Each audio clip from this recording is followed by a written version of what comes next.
گوٹکی میں جب میری پوسٹنگ ہوئی تو وہاں پر 40-50 کے قریب ایسے ہیلتھ یونٹس تھے جن کے اندر گدھے بندھے ہوتے تھے، اور وڈیروں نے ان کو اپنی اوتاق بنایا ہوا تھا اور یوز کرتے تھے کبھی کسی، ان سب کو خالی کرایا، اور ان سب کو خالی کرا کے وہاں پہ ڈاکٹرز اسٹیبلش کیے، الٹرا ساؤنڈس کی مشینز لگوائیں، اپنا ڈسپینسریز بنائیں، اور جو او پی ڈی ہوتی ہے، جو ڈیلی کی روٹین ڈاکٹر کے وزٹس ہوتے ہیں، وہ اتنے ہم نے امپروو کرائے کہ ود ان 1 ایئر جو صرف 3 سے 4 ہزار لوگ ہمارے سرکاری ہاسپٹلس میں آتے تھے کیونکہ وہ بند پڑے ہوئے تھے، وہ 40 سے 50 ہزار لوگ جو ہیں وہ فری گورنمنٹ کی سروسز لینا شروع ہوئے. تو یہ اس طرح کی ایک سیٹسفیکشن تھی جو آنا شروع ہوئی مجھے سندھ میں، اور وہیں سے پھر میرا یہ بہت زیادہ ایک پیشن ہی بنتا گیا کہ ایسی پوسٹ لوں یا ایسی جگہوں پہ جاؤں جہاں پر میں یہ والا کام زیادہ کر سکوں.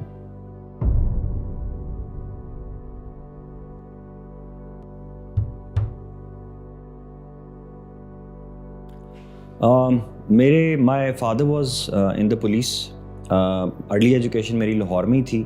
پھر میں 6th-7th کے بعد میں کیڈٹ کالج حسن عبدال چلا گیا، وہاں سے میں نے پری انجینئرنگ کی، اور پھر میں نے انجینئرنگ جو ہے وہ جی آئی کے انسٹیٹیوٹ سے کی، اور اس کے بعد میں نے سول سروس جوائن کی. سول سروس میں پاکستان ایڈمنسٹریٹو سروس میں آیا، اور میں نے سندھ میں سرو کیا for 3.5 years almost. Sukkur, Larkana, Ghotki, Kashmore, یہ 3-4 ڈسٹرکٹس میں رہا. پروموٹ ہوا اور اسلام آباد میں آیا. اسلام آباد میں آنے کے بعد میں نے ایم فل کیا in public policy from national defence university. پھر گورنمنٹ نے مجھے کچھ چھوٹی موٹی ٹریننگز کے لیے، واٹر کنزرویشن کی ٹریننگ کے لیے مجھے ٹرکی بھیجا، سول سروسز اور پبلک ایڈمنسٹریشن کی ٹریننگ کے لیے مجھے ملیشیا بھیجا، اور بس اس کے بعد سے میں اسلام آباد میں ہی سرو کرتا رہا. یہاں پر میں ڈائریکٹر رہا، ایڈیشنل ڈپٹی کمشنر رہا، ڈپٹی سیکرٹری رہا، اور ابھی for the last 3 years I am the deputy commissioner اسلام آباد.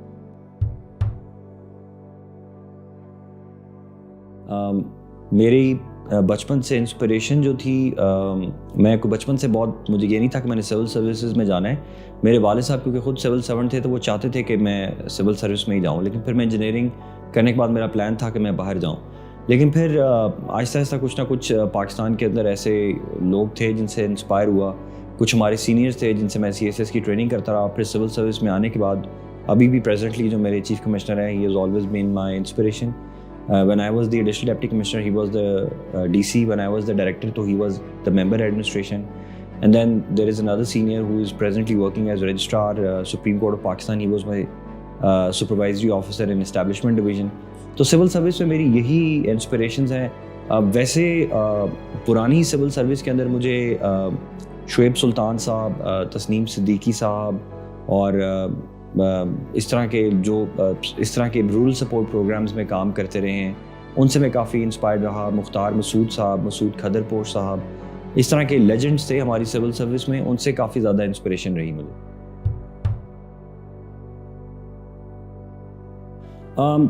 مجھے سول سروس کا یہ تو آئیڈیا تھا کہ سول سرونٹس کی لائف کیسے ہوتی ہے، چیلنجنگ ہوتی ہے، پبلک کی ایکسپیکٹیشن بہت زیادہ ہوتے ہیں لیکن ریسورسز آپ کے پاس کم ہوتے ہیں، تو ان دونوں کو مینیج کرنا it's a very difficult thing, very challenging.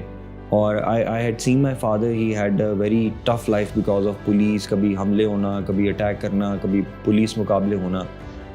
تو یہ تو مجھے تھا، لیکن جو میرا ایکچوئل نیک ڈیولپ ہوا فار سروسز وہ میرا لاڑکانہ میں ہوا. I was in Sindh. I was posted in a very far off area. It's called رتو ڈیرو. اور رتو ڈیرو میں ایبجیکٹ پاورٹی تھی اس زمانے میں، اور کوئی لا اینڈ آرڈر سچویشن بھی بڑی خراب تھی.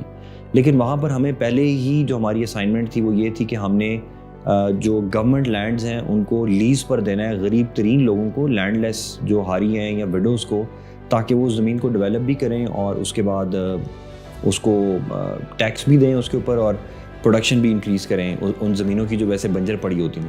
تو ان زمینوں کی الاٹمنٹ پہ جو لوگوں کا رسپانس تھا جب ہم نے میرٹ پہ کی، تو دیر واز این اولڈ وڈو، وہ آئی ہمارے پاس، ہی اسٹارٹڈ کرائنگ اور ہاتھ اٹھا کے دعائیں دینا شروع کی. تو وہ ایک میرے دل میں پیدا ہوا کہ I think this is the thing which I should be doing. اور پھر اس کے بعد کانسٹنٹلی ایسے بہت سے واقعات آئے. گھوٹکی میں جب میری پوسٹنگ ہوئی تو وہاں پر 40-50 کے قریب ایسے ہیلتھ یونٹس تھے جن کے اندر گدھے بندھے ہوتے تھے، اور وڈیروں نے ان کو اپنی اوتاق بنایا ہوا تھا اور یوز کرتے تھے کبھی کسی. ان سب کو خالی کرایا، اور ان سب کو خالی کرا کے وہاں پہ ڈاکٹرز اسٹیبلش کیے، الٹرا ساؤنڈس کی مشینز لگوائیں، اپنا ڈسپینسریز بنائیں، اور جو او پی ڈی ہوتی ہے، جو ڈیلی کی روٹین ڈاکٹر کے وزٹس ہوتے ہیں، وہ اتنے ہم نے امپروو کرا ہے کہ ود ان 1 ایئر جو صرف 3 سے 4 ہزار لوگ ہمارے سرکاری ہاسپٹلس میں آتے تھے کیونکہ وہ بند پڑے ہوئے تھے، وہ 40 سے 50 ہزار لوگ جو ہیں وہ فری گورنمنٹ کی سروسز لینا شروع ہوئے. تو یہ اس طرح کی ایک سیٹسفیکشن تھی جو آنا شروع ہوئی مجھے سندھ میں، اور وہیں سے پھر میرا یہ بہت زیادہ ایک پیشن ہی بنتا گیا کہ ایسی پوسٹ لوں یا ایسی جگہوں پہ جاؤں جہاں پر میں یہ والا کام زیادہ کر سکوں.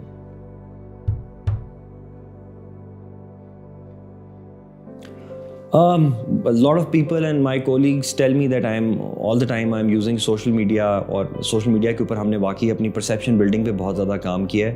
یہ کوئی بہت انٹینشنل سٹارٹ نہیں تھا. مجھے تو 15 سال نوکری میں ہو گئے ہیں اور صرف 2-3 سال میں ہی سوشل میڈیا پہ زیادہ پریزنس نظر آئی ہے. اس کی انسپریشن یہ تھی کہ، اور یہ میں ہر جگہ بھی کہتا ہوں کہ ہمیں جو ہماری اسلام آباد کی لوکل ایڈمنسٹریشن ہے یا جنرلی جو ضلعوں کی ایڈمنسٹریشنز ہوتی ہیں، حالانکہ وہ بہت زیادہ کمپلینٹ ریڈریسل کر رہی ہوتی ہیں، لیکن ہمیں نہ تو الیکٹرانک میڈیا پہ ٹائم ملتا ہے کیونکہ الیکٹرانک میڈیا میں تو پالیٹکس زیادہ آتی ہے اور پولیٹیکل پارٹیز کی چیزیں زیادہ آتی ہیں، یا ایسی چیزیں جو پورے ملک کو امپیکٹ کر رہی ہوں، فارن پالیسی، اکانومی اور میکرو اکنامک چیزیں زیادہ آتی ہیں. تو لوکل جو ایڈمنسٹریشن ہے، لوکل ریفارمز ہیں، وہ ہمیشہ غائب رہتے ہیں. اور اب لوکلی اگر ہم نے کوئی چیز بھی کسی تک پہنچانی ہو، فار ایگزامپل کہ کووڈ کے دنوں میں اگر ہم نے یہ پلان کیا کہ ہم فلاں علاقہ لاک ڈاؤن کر رہے ہیں، تو قانونی طریقہ کار تو یہ ہے کہ آپ اس کا نوٹیفیکیشن نکالیں گے، پرنٹنگ کارپوریشن کو بھیجیں گے، پرنٹنگ کارپوریشن اس کو گیزٹ آف پاکستان میں چھاپے گی، اور اگلے دن وہ اخبار میں ایک سائٹ پہ خبر آئی ہوگی کہ اسلام آباد میں فلاں علاقے سیل کر دیے گئے. لیکن ہم یہ دیکھتے تھے کہ سیل کرنے کے بعد جب ہم جا رہے ہیں تو ادھر کوئی کسی کو پتہ ہی نہیں ہے، مطلب وہ ہماری اویئرنیس نہیں ہو پا رہی تھی. تو آن دی ادر ہینڈ جب ہم نے واٹس ایپ پہ وائس نوٹس دینا شروع کیے یا اپنے ویریفائڈ ٹویٹر اکاؤنٹس پہ ہم نے ٹویٹس کرنا شروع کی، تو ہماری جو ریچ ہے وہ لاکھوں لوگوں تک پہنچنا شروع ہو گئی. ورچولی جب ہم ایکچوئل سیلنگ امپلیمنٹیشن کرنے جاتے تھے تو پہلے سے لوگوں کو پتہ ہوتا تھا کہ یار یہ سیلنگ ہو چکی ہوئی ہے. تو ایک تو access of right information through verified accounts, یہ بہت ہمارے لیے ایزی ہمارا کام کر دیا. پھر یہ ہوتا تھا کہ اسلام آباد میں دھرنے بہت زیادہ ہوتے تھے. تو پہلا جو بہت بڑا دھرنا ہوا جب میں 2018 میں آیا، اس ٹائم پہ ہمارا ٹویٹر اکاؤنٹ نہیں تھا، سوشل میڈیا پہ بھی ہماری پریزنس بڑی کم تھی. تو اور وہ اس جو پولیٹیکل پارٹی وہ کر رہی تھی دھرنا، اس کو بلیک آؤٹ کیا ہوا تھا میڈیا کے اوپر.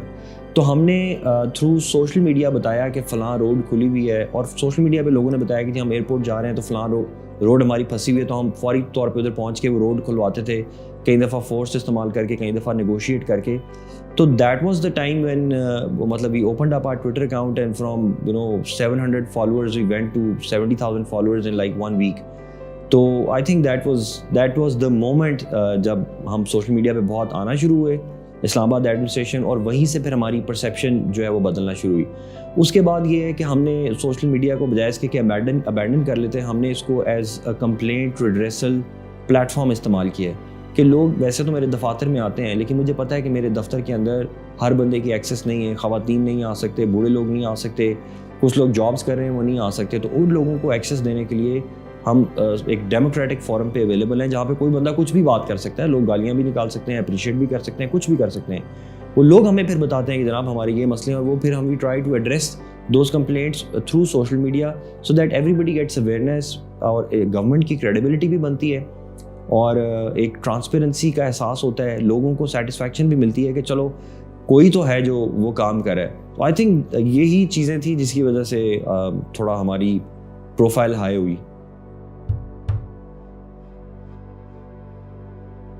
زندگی کا مشن ہر مسلمان کا، آلدو کوئی ہم بہت ایسے کوئی مذہبی یا بہت ہی کوئی اس طرح کے انسان تو نہیں ہے، لیکن ہم سب کا مشن یہ ہے کہ جو بھی کام کرنا ہے اللہ کی رضا کے لیے کرنا ہے، اور اللہ کی رضا اسی میں ہے کہ مخلوق کی خدمت کریں.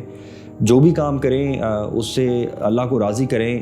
کیسے کہ غریب لوگ جو استحصال کا شکار ہیں، جن کی زمینوں پہ کبھی قبضے ہو جاتے ہیں، جو ہمارے انڈر پریولیج کلاسز ہیں، دلی خواہش تو یہی ہے، چاہے وہ یتیم ہوں، مسکین ہوں، فقراء ہوں، ان کی ہم کسی نہ کسی فارم میں ہیلپ کر سکیں. اور وہ ضروری نہیں ہے کہ آپ سول سروس کے تھرو کریں، وہ کسی بھی تھرو ہو سکتے ہیں. اگر آپ کوئی اچھی بات ہی کہہ دیں، بے شک آپ کا اتنا اچھا کام کر رہے ہیں آپ لوگ، اور آپ کے چینل پہ میں دیکھتے رہتا ہوں کہ آپ you are spreading so much of positivity, اور اس لیے میں بہت انکلائنڈ تھا کہ میں آپ لوگوں کے پاس آؤں اور یہ دیکھوں کہ یہ کون لوگ ہیں یار جو معاشرے کی اچھی چیزیں.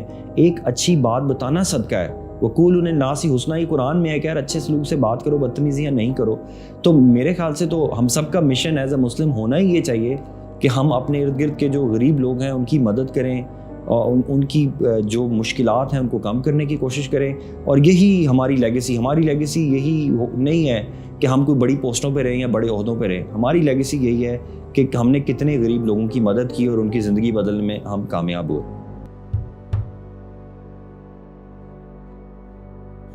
بگیسٹ اچیومنٹ اصل میں آئی تھنک جو کووڈ کے درمیان ہم نے اسلام آباد کے اندر اگر ہم ہزاروں نہیں تو کم از کم سینکڑوں زندگیاں ہم نے ضرور اس طرح بچائی ہیں کہ ہم نے آکسیجن کی کمی نہیں ہونے دی. ہم نے ویکسینیشن کیمپینس پہ بہت زیادہ زور لگایا.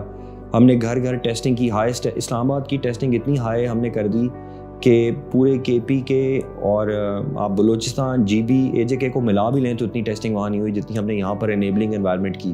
اسلام آباد کے اندر جو ہم نے 5 پناہ گاہیں بنائیں اور غریبوں کے لیے کام کیا, آئی تھنک ان سے میں کافی زیادہ سیٹسفائیڈ ہوں. آلدو بگیسٹ اچیومنٹ کیٹیگرائز کرنا بڑا مشکل ہے. ہر جگہ پہ کوئی نہ کوئی چھوٹی موٹی چیزیں ہم کرتے رہتے ہیں. ہم سول سرونٹس کو بہت ہمارے پاس اتنا مارجن نہیں ہوتا کہ ہم کو بہت بڑا کوئی پورا شہر کی قسمت بدل دیں. ہمارے تو چھوٹے چھوٹے انیشیٹوز ہوتے ہیں جن کا امپیکٹ پھر ہم دیکھتے رہتے ہیں. وی گیٹ ہیپی کہ اس سے عوام کو کچھ فائدہ ہو رہا ہے.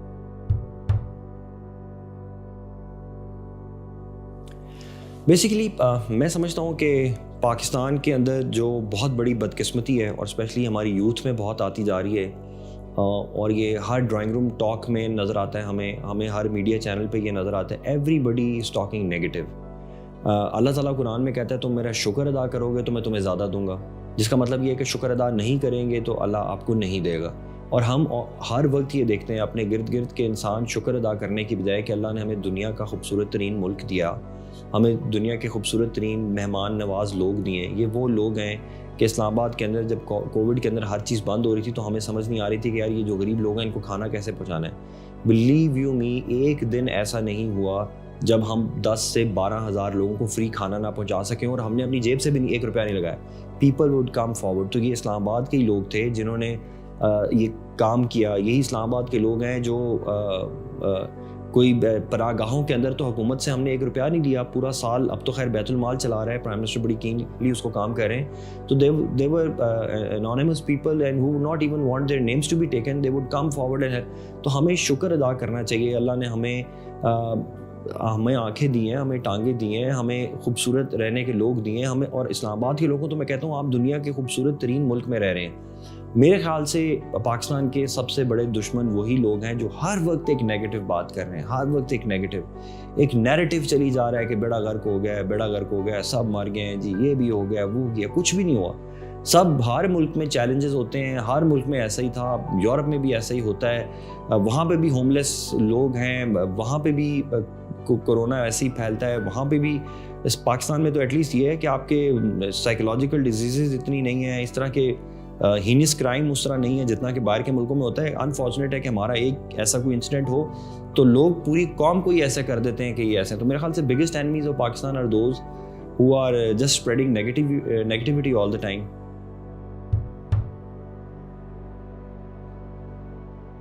آئی تھنک جی اگر اس پرسپیکٹیو سے دیکھیں کہ آخری دن ہے تو شاید جو ابھی ہم سستی کرتے ہیں, جو تھوڑا ٹائم ویسٹ کرتے ہیں, جو شاید وہ نہ کریں, تو اپنے ماں باپ کے ساتھ تھوڑا ٹائم زیادہ اسپینڈ کریں. اور بات وہی ہے کہ پھر اللہ کو راضی کرنے کے لیے جتنی کوشش ہو سکتی ہے وہ کریں. میں نے تو کہا کہ اتنا لمبا کون دیکھے گا یار سرکاری ملازموں کا انٹرویو.